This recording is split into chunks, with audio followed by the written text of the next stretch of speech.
మన దేశంలో ఉమెన్ ని ఎంత గౌరవంగా ట్రీట్ చేస్తారు, ఎంత రెస్పెక్ట్ ఇస్తారు అనే విషయం మనందరికీ బాగా తెలుసు అనమాట.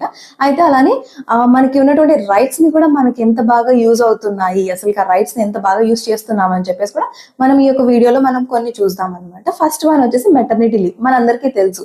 అయితే as per the maternity relief act 1961 ప్రకారం ఎవ్రీ ఉమెన్ కూడా 26 వీక్స్ ఆఫ్ మెటర్నిటీ లీవ్ కి ఎంటైటిల్ అవుతారు. మీ బాస్ మీరు మెటర్నిటీ లీవ్ లో ఉన్నారని చెప్పేసి మిమ్మల్ని జాబ్ లో నుంచి తీయడానికి లేదు.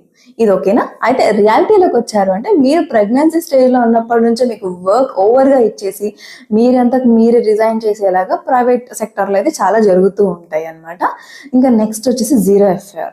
వన్స్ ఒక అమ్మాయి పోలీస్ స్టేషన్కి వెళ్ళి నాకు న్యాయం కావాలి అని వెళ్ళింది అంటే మాత్రం ఫస్ట్ వాళ్ళు చేసే పని ఏంటంటే, నీకెందుకమ్మా ఇవన్నీ, నీ తప్పు లేకుండా జరిగి ఉంటుందా, నీ తప్పు కూడా ఉంటుంది దీంట్లో, ఆలోచించుకో, కేసు పెడితే మళ్ళీ నీకే లైఫ్ ఉండదు అని చెప్పేసి అక్కడ స్టార్ట్ అవుతుంది మన రైట్స్.